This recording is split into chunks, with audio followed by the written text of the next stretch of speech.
Yo, Nathan, nice shirt, man. You too. Thanks. So I figured we do something a little bit similar to Barbenheimer, double feature, because What that a got a double. lot of good hits, and it was two great movies. So here's my thought. Double feature, Rebel Moon and Aquaman 2, The Lost Kingdom.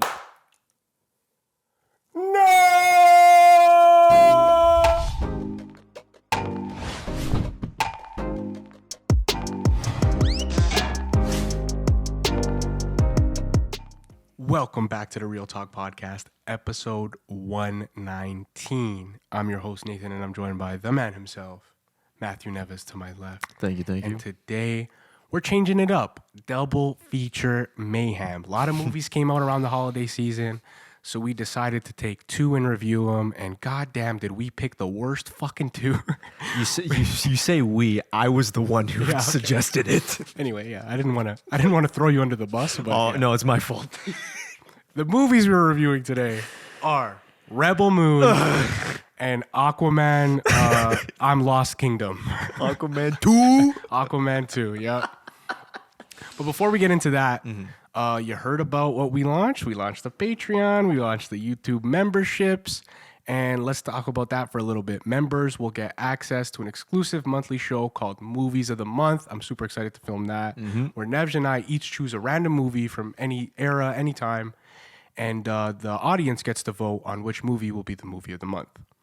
On top of that, members will get early access to our podcast episodes, reaction videos, as well as other member-exclusive perks. If you like what we're doing here at the Real Talk Podcast, and you want to support your boys, that is the best way to do it. Patreon and YouTube memberships. Check it out. Hell yeah, man. All right, let's get into this. Let's get into the nitty gritty. Let's get this shit over with. So Nathan, I thought it would be a fun idea to be like, you know what? Let's watch some movies like Rebel Moon, Aquaman 2, because they're from directors that we enjoy. Well, you like James Wan. James Wan has made some good Saw?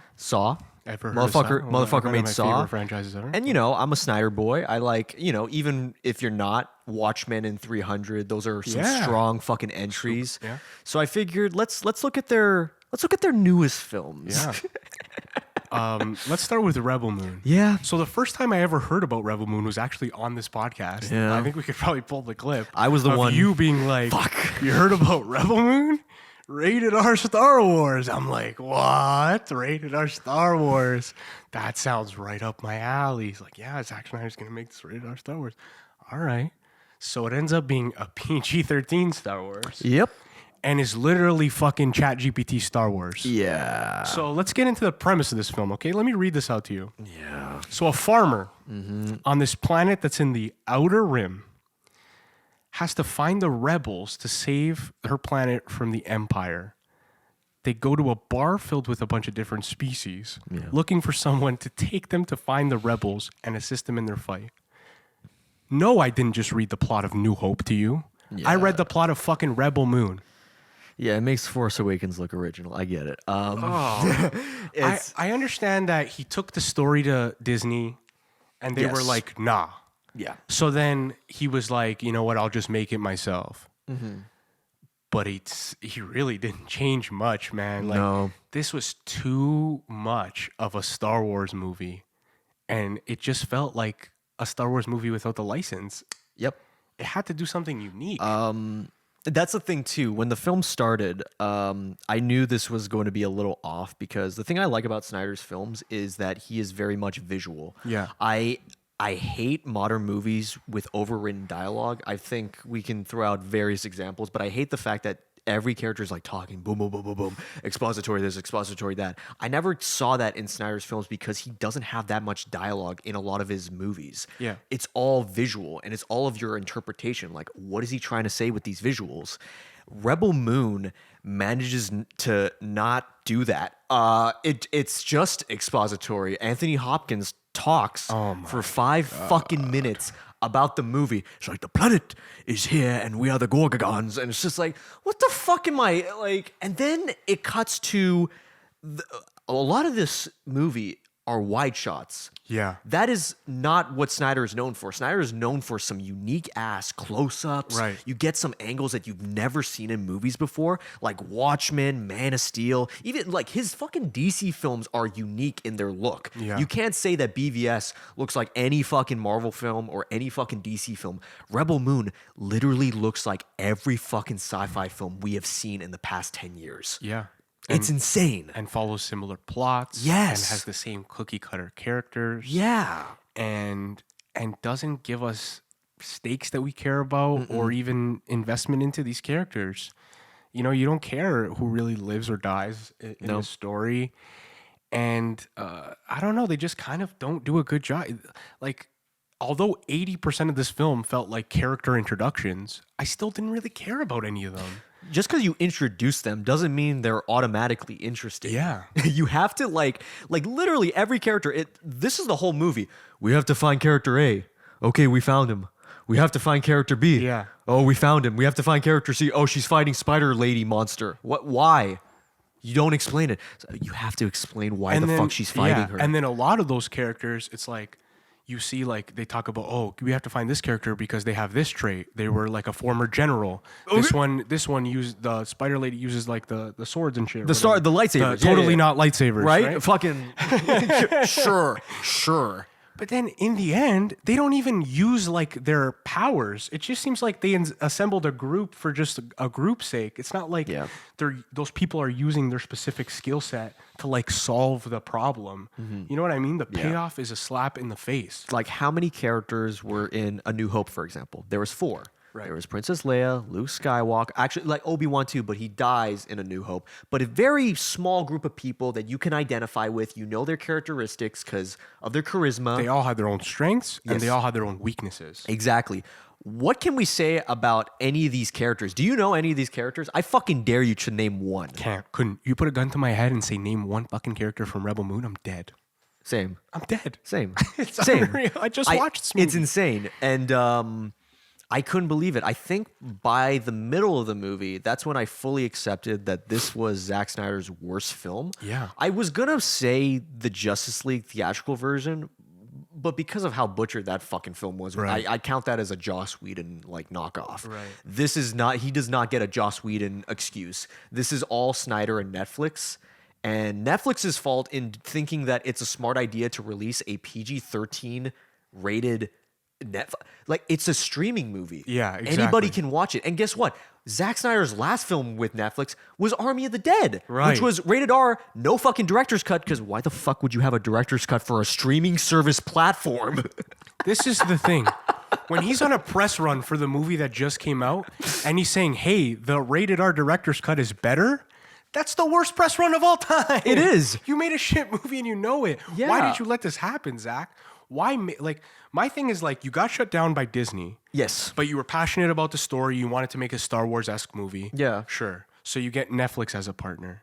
But if they're going to limit you, why the fuck make this one, Zach? Exactly. That would be like if Scorsese did Irishman and it was like, yeah, Netflix told me to cut out like 40 minutes, so I did. But It's like, what was the Why? point then? What was the point? why? Your name is one of few directors that the general public Holds some fucking weight. knows. Yeah, holds weight for sure. And So why can't, and you know what I think it is too? I think Netflix thinks this is a Snyder Cut thing, even though the Snyder Cut was made because he got fucked over. So what is Netflix trying to tell Snyder? Is like, we'll fuck you over just to see if we can make more profit over the same fucking movie. Right. And I think that's despicable. it's terrible. You should not be making director's cuts just for the sake of it. The director's cut should be the final fucking movie. Of course it should be. Of course it should. I will, and this movie was so bad, I will not be watching the director's cut. No. I'm not interested.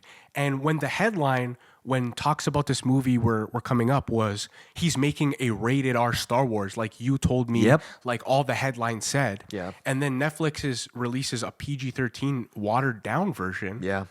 What do you expect? You don't expect people to be disappointed? It just sucks. The action sucks. It makes no sense. The action sucks ass, man. Oh, it's terrible. It sucks. And the climax of the movie, I couldn't believe it because of how it was shot. I know. Like you think of the Oh movie my God, 300. it looked so bad. You think of Watchmen. You know what those films also had? Man of Steel, BVS, all those movies. They felt like they were shot on location. Yeah. Oh, This was not. It had almost no fucking practical sets. No fucking. The It was first 20 prequels. minutes, you get like the first 20 minutes, I think, are the strongest parts of the film, actually. Yeah. You get the farm The town, village, and yeah. you're like, okay, this is New Hope, but I'm fucking with it. And then the guy with the beard, he's like a good, like, old wise character. He's like, nah, farming's what we do and shit. Yeah. They kill his ass. Yeah. And then I'm like, oh, the only guy I kind of liked is gone. He's gone, yeah. And now they're on this mission, and then the payoff is absolutely none. They don't even fully, like, return to the town, and, like, they don't even get, like, a... Yeah. It makes no sense. I kind of liked, even though he was like briefly shown, was the robot. Yeah. I think the robot had a lot of potential to go beyond what the typical C-3PO clone would be like. How does he run away into the field and we never see him again? That Halfway through the movie. This fucking, I guess they cut a lot of shit out if that was the case. But again, where do you find your interest in seeing a director's cut when the film is this bad? My God. Yeah, exactly. If I'm watching part 2, I'm drinking. I'm drinking. So there's a director's cut coming, then there's a part 2 coming. Why? It's like, what the fuck? How do they not know that if the first thing you put out is bad, nobody's gonna give a shit about the rest? Yeah. Like, isn't this obvious? It's crazy. You know what's even crazier too is that like I will defend a good amount of Snyder's films. Like I thought Army of the Dead was good. I liked Army of the Dead. That had character. Dave Bautista was great in it. Yeah, yeah. There was an arc to his character, his relationship with his daughter. Like there's still stuff that I think about in that fucking movie. Even the weaker entries of his filmography, like I think he did Owls of Ga'Hoole, like that animated one. There were so many striking visuals in that, and the characters in that still have arcs that you're interested in, and they're all unique in their own right. I cannot tell you a single fucking thing about any single character, villain, hero, traitor, whatever. Like what is there? What is there to fucking say? This was a stinker. And the fucking dialogue was so ass too. It was bad. It was bad. It was so ass. I would excuse it if the characters had something. But you know what's crazier too? The fucking interviews with the actors, they had more charisma during the press than they did the movie. That's insane. Like Sophia Boutella, like her interviews and stuff, like the way she's talking is like, where was this charisma in the fucking movie? Yeah. I don't get it. Nobody stands out. It's all just everybody's so cookie cutter with this Chat GPT ass script. It was. I don't understand, man. Who wrote this? Was it Snyder that wrote this, man? I think, I think he did. He did. And I don't know if like which one of his films has he written? He did Sucker Punch, but I don't remember Sucker Punch being this bad with dialogue. I don't. Even though, don't know in if all it's fairness, right, yeah. the dialogue in that was very minimal compared to this shit. Yeah. So I don't know, man. Yeah, I don't know if writing is Zach's strong suit. I'll tell you that Yeah. much. I think this guy just watched New Hope a couple times and Oh, was absolutely. like, what can I do here? You know what the sad thing is? After Army, I thought he was going to do a Alexander the Great movie. I really thought he was going medieval. That'd have been cool. Because he loves Excalibur. Right. And there's a lot of imagery from all of his films that show that, like the sacrifice of the hero's journey. This movie doesn't have that. It doesn't have any hero's journey that is distinct from itself. Like, what is there to say? I'm literally trying to figure out what to say about this film other than it's just boring and forgettable. I'm trying to find the silver. Like, what's the positive? Like, maybe some visuals look good, maybe, but The beginning, really. the beginning looked good. Like when she was farming and Yeah. those wide shots of her farming with the moon behind it, like the Yeah. the red. It looked cool. The Red Two Moons, that Yeah. was definitely not a reference to anything. It's not. No. No. I wonder what. Like, how could they be so blatant? Yeah. It kind of upset me that they were so blatant. And it's a part 1, man. Fuck. I know. That is a misfire if I've ever seen one, dude. I mean, I think what Zach needs to do is find a low budget film, man. Go the M Night route with like Cabin in the Woods and shit, or Split. Give Snyder a $10 million film and let him go ham. I feel like limitations create more unique ideas than whatever this was. This one didn't make sense to me why he would even want to make this film. Really, like I understand you had a film to pitch to Disney and it didn't work out, but what did you expect here? It's too similar to Star Wars, Yeah. and it's a much worse version of it. And to me, it's kind of obvious. Like I don't know why he was so passionate about this script in particular to even make two parts right off the bat. Like that. I don't get it. It's hard to understand. Whether the Snyder cut, he accepted doing a PG-13 cut, and I feel like that's not what you should do as a director. The film is boring, forgettable. I'm giving it 2 out of 10. It's my least favorite Snyder film by a fucking mile. 2 out of 10. Yeah. 2 out of 10 is a very fucking fair rating. For this movie. Shit. It offers almost nothing, and 2 out of 10. This is a very forgettable film. Maybe watch the director's cut, try that, but don't even bother. If if you haven't are- seen it yet, don't bother. If you're a with this one. diehard Snyder fan, please, for the love of God, be honest with yourself Yes. and move on. Yeah. That's all I'm saying. Well said. Like, fuck. Okay. Next golden gem. The second part of this double feature is the final nail in the DCEU coffin. Yeah. Aquaman and the Lost Kingdom. So, you said Aquaman and I'm Lost Kingdom. It's the biggest piece of dog shit. Let me just say something, Nathan. I know this might sound crazy, but I think Aquaman 2, The Lost Kingdom, is a fun adventure movie that I think is better than the first Aquaman. I could not believe it. Yeah, no, I'm dead serious. Bro, I couldn't believe it. I couldn't believe it so much so that I looked at your letterbox and I looked for your first Aquaman review. Yeah. And you gave them both 3 stars. Or 3 stars. I think I liked it slightly more though. Right. Yeah. But I was like, how can you think this movie's as good as the first one? Now, here's why. This film is far more self-aware with the state of superhero films, especially DC. I think James Wan was aware of that. Hence why the film starts with Aquaman, a grown adult playing with toys in front of his baby son. Right. That is this film. We are the baby, and we are enjoying an Aquaman figurine fighting mashup. Right. The self-awareness I really enjoyed. I think the film is the best superhero film of 2002. No, 2003. Yeah, it's a really dated movie. I loved how obvious it was. Black Manta is fucking hilarious. There are dialogue parts where it's like, I am going to kill Aquaman and everything he holds dear and his family and his baby. And I was like, yes, man. It's so stupid. I fucking love the stupidity. So stupid. Yeah. It's so stupid. Yeah. Did you think it was too stupid? Yeah. Like, for me, it was like so cookie cutter stupid, like Saturday morning cartoons Yeah. kind of story. Yeah. And also, like, people like Manta. People liked him as a villain in the first one. I think he's a great actor. Yeah, he is. I think so the Manta revenge story intrigued me, Oh, yeah. right? Manta's off to get his revenge. Absolutely. And halfway through the film, 3/4 through the film, they kind of throw away. It's not a Manta's revenge story. They decide to rip off the plot of the fucking Mummy instead. Oh, yeah. And he's getting possessed Hell yeah, by man. some ancient evil Oh, that's bullshit. so cool, man. I fucking love that. So much worse than the fucking Manta revenge story. Why do the stakes have to be end of the world every single fucking time? Why can't it just be a man who wants revenge because his father was killed? Why does it have to be, no, he's being possessed by these forces from thousands of years ago?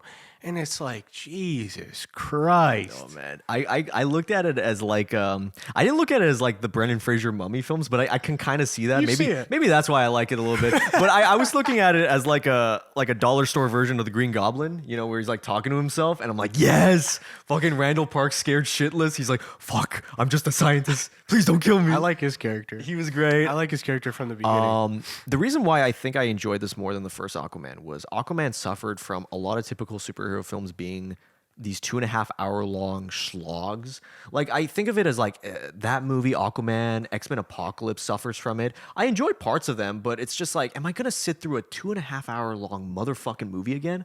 No. Right. This movie didn't feel like 2.5 hours. This felt shorter. It was shorter, yeah. It's it- a 2-hour film. They Right? cut the fucking fat out. The chemistry behind Patrick Wilson and Jason Momoa, far better than Amber Heard and Jason Momoa. That shit was fucking stale as bread. I cannot defend. I am so glad. They got her ass out of here. I am they so cut her shit out. good. Crazy. Fucking good. That chemistry sucked ass. This movie is about Aquaman's family, Yeah, and literally, they yeah. just cut his wife right the fuck out of it. It was he had more scenes with the kid than his own wife. And you know what? It's like the movie knew the issues of the first Aquaman. Like there wasn't any shitty like young Aquaman being like, what have you done? Like there's none of that stupid shit. It's just stupid bromance.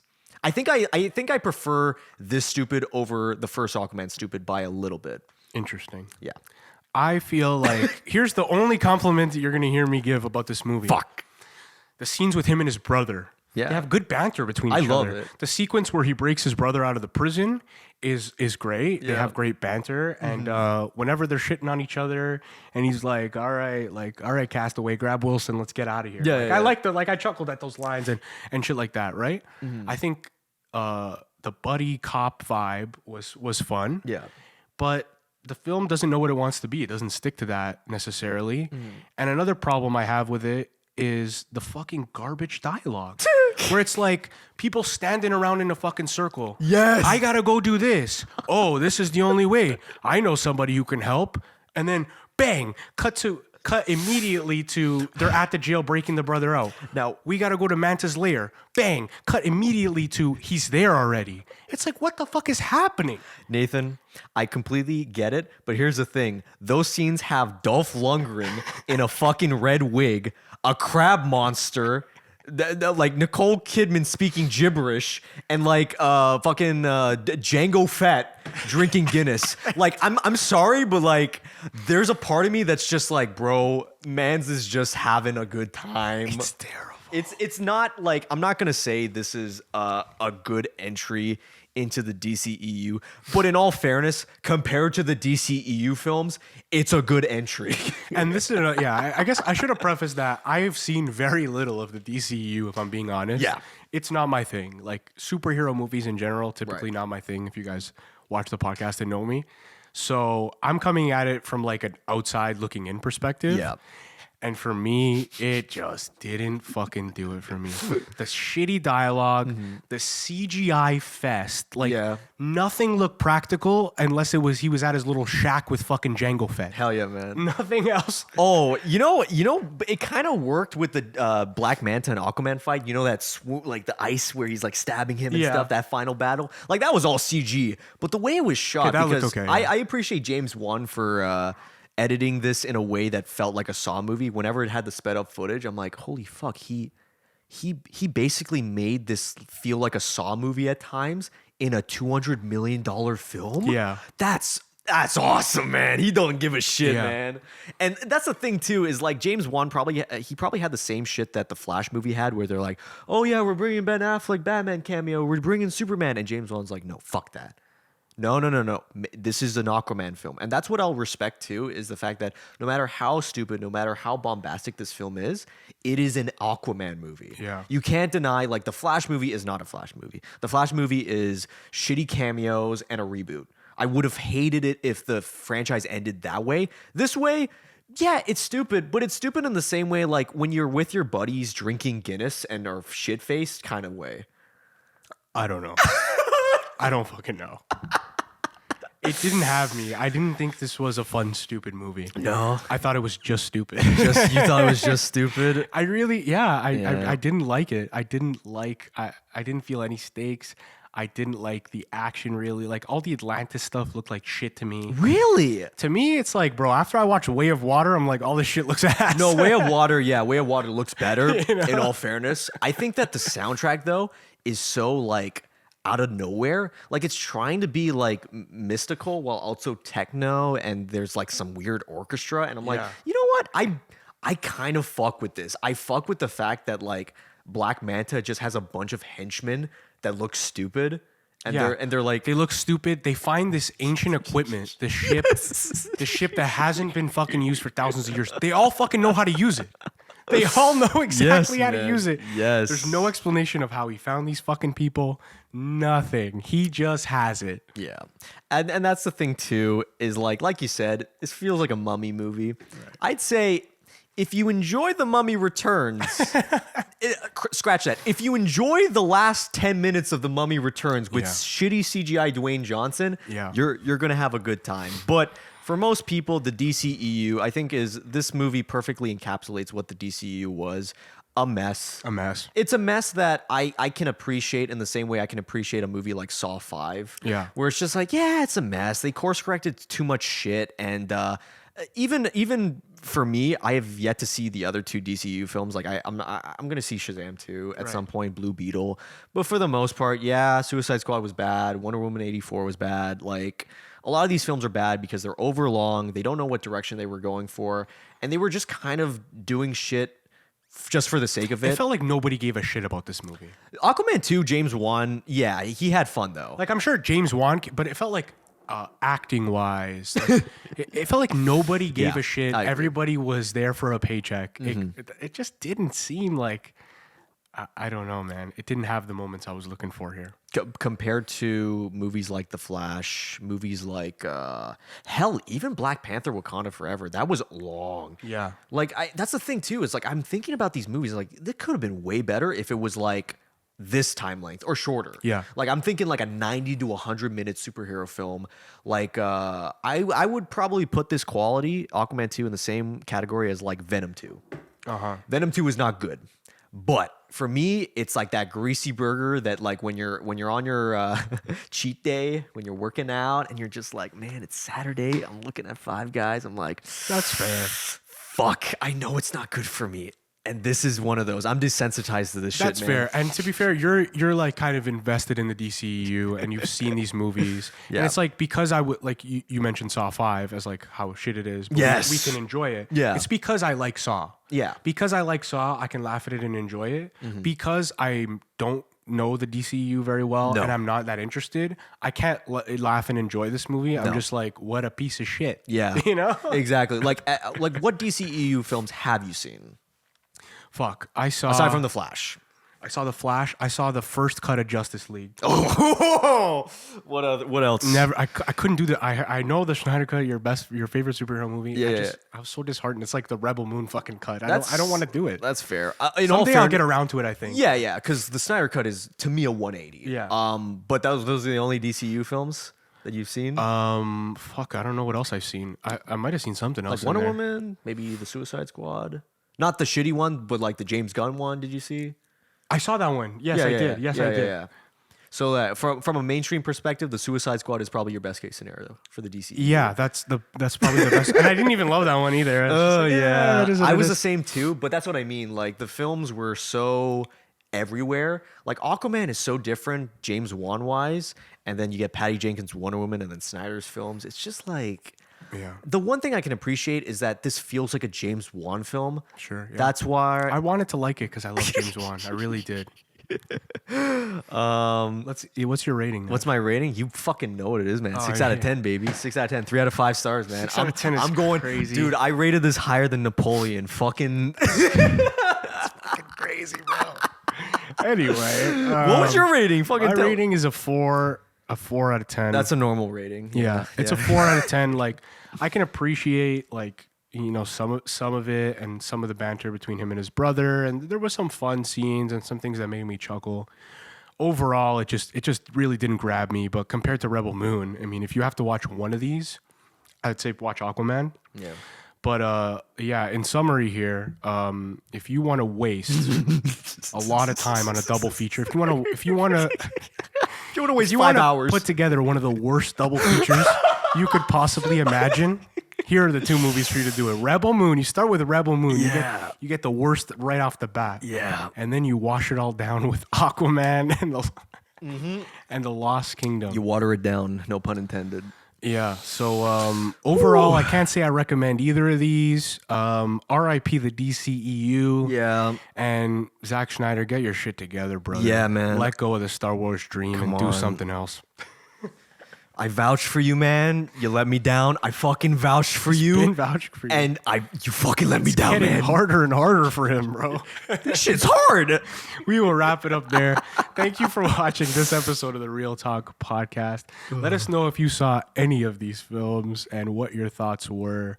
Don't forget to leave a like, comment, subscribe to your boys. Check us out on the Patreon and them YouTube memberships, baby. We'll catch you in the next one. Take care. Brush your hair. Peace. Peace.